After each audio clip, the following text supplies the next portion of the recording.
Doyle here, welcoming all of you to another season of Indians baseball. Here's a list of the players we'll be inviting to camp. This guy here is dead. Cross him off, then.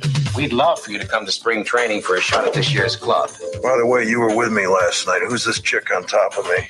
We'd still like to take a look at you at our spring camp. Not sure I can make it by then.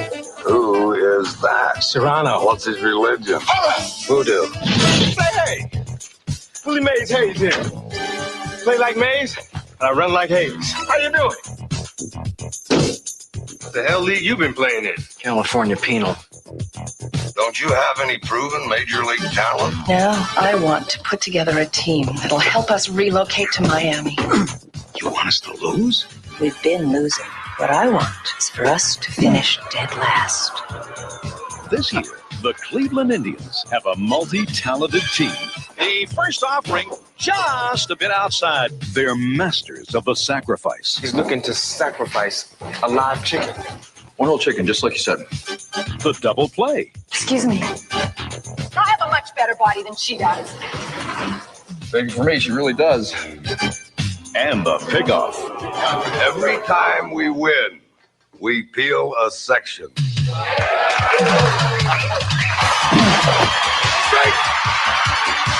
Tom Berenger. Zipper and skirt stuck. Use your imagination.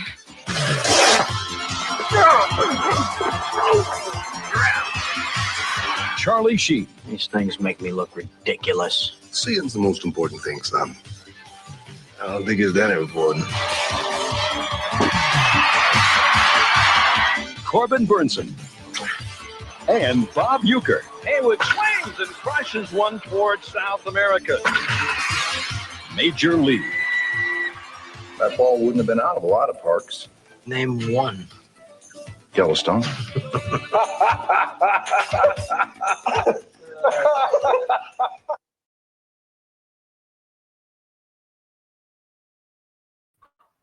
And that's the trailer for the funny movie called Major League. Major League, which is a 1989 film starring Tom Berenger,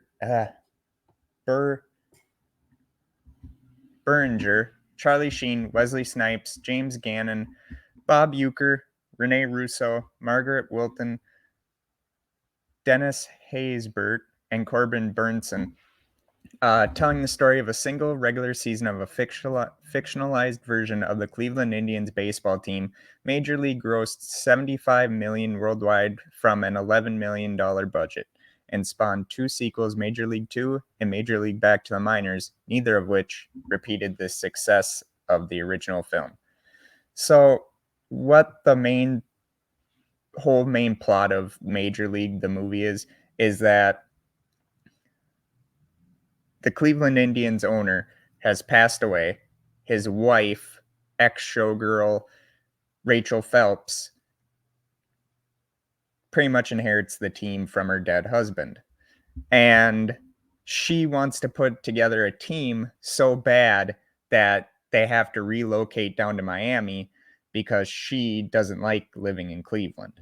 Well, you get a bunch of ragtag players, one being Jake, who is down in the Mexican League when he gets a phone call from the new general manager of the Cleveland Indians, and he's pretty much like, is this you, Tolbert? You know, if you're gonna pull this shit, at least you could say you're from the Yankees. Hangs up. Then you have Rick Vaughn, who's in prison at the time. He gets the phone call from the GM of the Indians. And we see the new coach of the Indians, whose name is... God, it's been so long since I've seen this movie. Sorry, guys.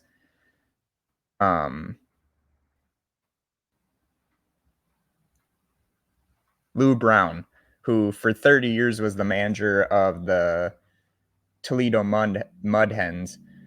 And so once this group of ragtag players starts playing, Roger Dorn immediately sees Rick Vaughn, who's trying to become the starting pitcher, sees him as kind of like a threat, even though Roger Dorn's a veteran, Roger Dorn's kind of an ass. He's kind of an asshole. He tries and picks on Rick Vaughn early on, even to the point where he puts a red slip in his locker. And so Rick goes into Lou Brown's office and says, every time I pitch against you, I'm going to shove it right up your ass, for cutting him. And Lou Brown straight out tells him, hey, I didn't cut you. I think someone's been having fun at your expense. And Rick already knows who that could be. So he goes after Roger Dorn and they get into a fight. Well, then they're separated. And we learn a little bit more about Jake Taylor and why this team means so much to him, being that this is his last hurrah, his final moment in the sun, so to speak. And his knees are betraying him. He's going to be the catcher. Lou Brown also wants him to be the leader of the group.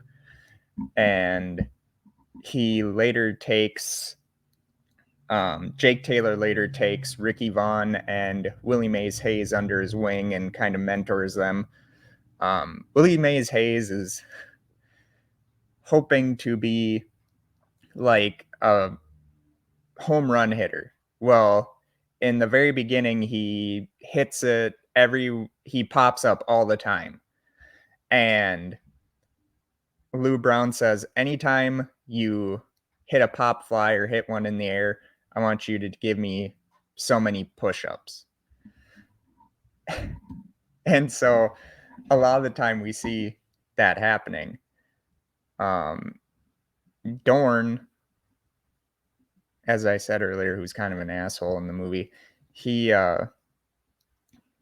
tells Lou Brown that he doesn't feel like he needs to strain himself or, play for this team because he doesn't want to get hurt and he doesn't feel that this team is any good anyway. So Lou Brown sees him pretty much not go for a ground ball during training camp and says, next time I see you do that, you're going to owe me like 20 or so sit-ups. And so Dorn later gets out his contract and says, see, it says in my contract I don't have to do this. And so Lou Brown grabs it, throws it on the ground, and pisses on his contract and then walks away. And in the very beginning, the team does lose a lot once the regular season starts. But the funniest part about it is that when Rick Vaughn gets up to pitch in one of the very early games of his career, Bob Uecker goes just a bit outside, and we see Rick Vaughn struggling a lot. We also see another player by the name of Pedro Serrano, who pretty much is another crazy character in this group of characters and misfits for the Cleveland Indians in the movie. And you see his story is he defected from Cuba because he wanted religious freedom. And when Lou Brown asks what religion, and the GM says voodoo. And so we see fucking Serrano doing a lot of voodoo shit in the locker room. He has a model called Jobu, who he tells one of the aging pitchers that, hey, you don't want to steal his rum. It's pretty much going to bring you bad luck. Well, Eddie Harris, not believing in this, who is the aging pitcher, who pretty much loads up the ball with illegal substances, like he rubs his nose, he spits on the ball, all that to try and, win games as a pitcher. So Eddie Harris later drinks out of Jobu's rum and then gets nailed by a player who accidentally throws his baseball bat and ends up hitting Harris. Well, then later in the movie, the team starts to come together.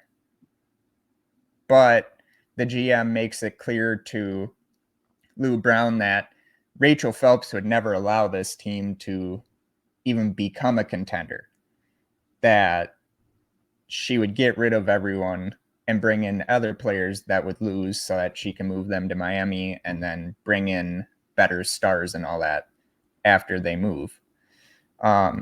Lou Brown later tells the team about it. And in a defining moment of Jake Taylor's leadership role, he says, then, there's only one thing left to do. And Roger Dorn says, what's that? And he says, win the whole fucking thing. And the team rallies around that to the point where Lou Brown brings in like a poster or a model thing of Rachel Phelps. And for each game they win, they peel off an article of clothing on this model or cardboard cutout. And it's funny because they start winning. So each time they win, an article of clothing gets peeled off until they finally get near the ending of the movie where they are now tied for the American East. They're tied with the New York Yankees for first place in the American League East Division, requiring a one-game playoff to determine the division champion. Dorn's wife, Suzanne, later sees Roger Dorn cheating on her on TV with another woman. So she ends up sleeping with Rick Vaughn, and Rick Vaughn doesn't know who the hell the woman he hooked up with until she says, I'm Mrs. Roger Dorn. And Jake Taylor walks into his room after she walks out, and Rick Vaughn's like, I didn't know. How was I supposed to know? And so Suzanne later tells Roger about this. And so Roger wants to find and have a talk with Rick Vaughn. Well, in the playoff game, it's pretty much, the Indians and Yankees battling it out until the Yankees take a 2-0 lead in the top of the seventh inning. But in the bottom half of the seventh inning, Dorn later reaches safely on base, and Serrano finally connects on a curveball when he hits a 2-out, 2-run homer to tie the game. Vaughn later comes in to relieve Harris in the top of the ninth after the Yankees load the bases with 2 outs, and he's able to strike out their best hitter for the first time ever in his career, maintaining the tie.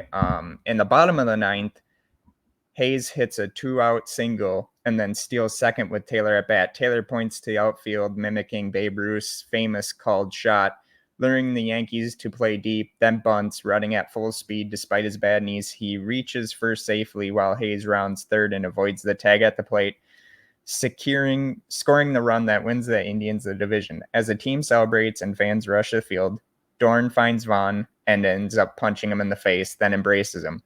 Taylor sees Lynn in the stands, who reveals she is no longer wearing her engagement ring, and she joins him in the celebration on the field. And if you've never seen this movie, go check it out. It is funnier than hell. The group of characters is amazing. Lou Brown is funnier than hell. And yeah, it's just an all-around good movie. I mean, you even see Jake Taylor reconnect with his former flame, Lynn, who's a librarian. And it's just so cool to see this movie. I mean, knowing now that they're no longer the Cleveland Indians, they're the Cleveland Guardians, I do believe. Just goes to show that this movie will always be a timeless classic. And like I said, if you've seen it, you know how funny it is. And if you haven't seen it, go watch Major League.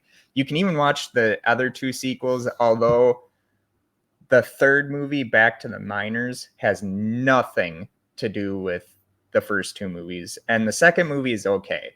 It just deals with how the team is dealing with fame after what they did in the very first movie and all that.